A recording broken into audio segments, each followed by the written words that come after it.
नमस्कार शेतकरी बंधूंनो, स्वागत आहे आपलं कृषी समृद्धीमध्ये.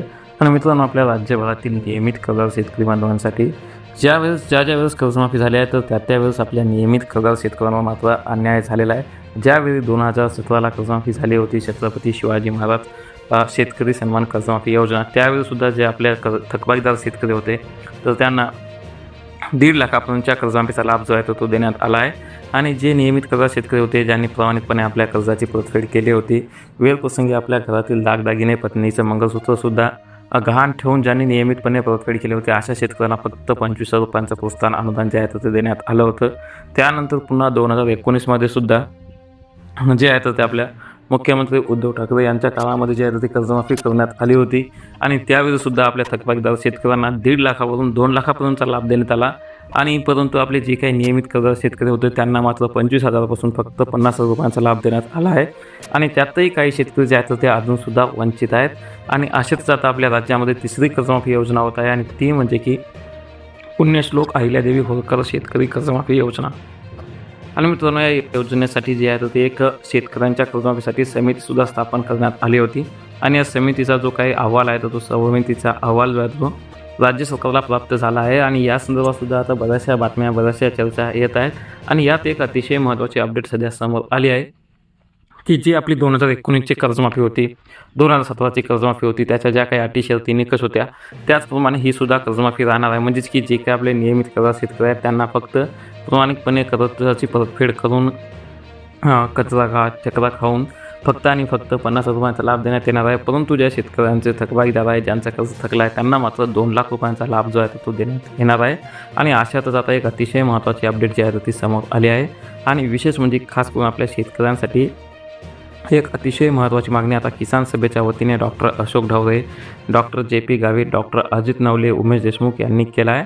आणि जे आपल्या किसान सभेने एक प्रसिद्धीपत्रक दिलं आहे, आणि त्या प्रसिद्धीपत्रकात सांगितलं आहे की जे आपल्या शेतकऱ्यांना कर्जमाफी देताना कोणकोणत्या अटी, शर्ती असाव्यात हे ठरवण्यासाठी किसान सभा आणि विविध शेतकरी संघटनांचा विरोध डावलून महाराष्ट्र सरकारने जे आहे ते स्वतः प्रवीण परदेशी समितीची स्थापना केली होती.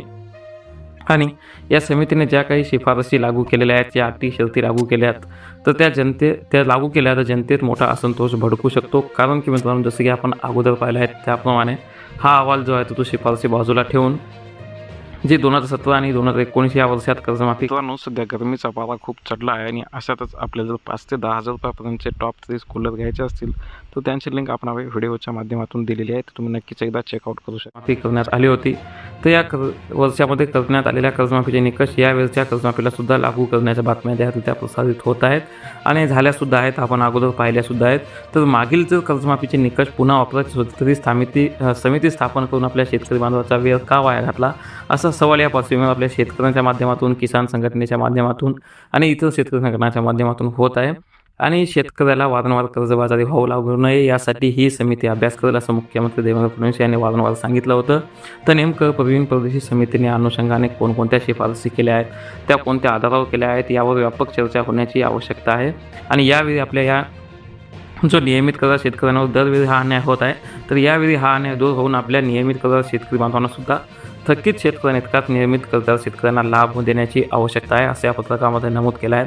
मध्ये एक अतिशय महत्त्वाची मागणी जी आहे ती आपल्या नियमित कर्जदार शेतकरी बांधवांसाठी केली आहे, की जितका लाभ आपल्या थकबाकीदार शेतकरी बांधवांना होत असतो, तेवढाच लाभ आपल्या नियमित कर्जदार शेतकरी बांधवांना झाला पाहिजे, अशा प्रकारची मागणी या माध्यमातून करण्यात आलेली आहे. आणि दुसरी एक महत्त्वाची मागणी म्हणजे की ज्या मागील दोन्ही कर्जमाफी आहेत तर त्या अवसानाची पार्श्वभूमी होती, आता मात्र अतिवृष्टी आहे, आणि कर्जमाफीसाठी 30 सप्टेंबर 2025पर्यंतची मुदत निश्चित करण्यात आल्यामुळे केवळ थकबाकीदार शेतकऱ्यांचं कर्जमाफ करण्याचा विचार करत असल्यामुळं जे आपली मागच्या खरीप हंगामामध्ये अतिवृष्टी झाली होती त्या अतिवृष्टीपासून जे काही शेतकरी वंचित राहण्याची शक्यता वाढली आहे, आणि त्यामुळे ही कर्जमाफीची मुदत बदलून 30 सप्टेंबरऐवजी 30 जून करावी, असं सांगण्यात आलेलं आहे. ज्यामध्ये की शेतकऱ्यांचं थकीत कर्ज आहे तर त्या सर्वांना, विशेष अतिवृष्टीग्रस्त शेतकऱ्यांना कर्जमाफीचा लाभ देणे सोयीस्कर होईल. परंतु यात एक अतिशय महत्त्वाच्या मागण्या ज्या आहेत त्या काही करण्यात आलेल्या आहेत, ज्या की आपल्या किसान संघटनेच्या माध्यमातून करण्यात आले. त्यातील पहिली मागणी म्हणजे की ज्या काही आता या समितीने अहवाल सादर केला आहे तर तो अहवाल जो आहे तो संपूर्णरित्या सार्वजनिक करावा,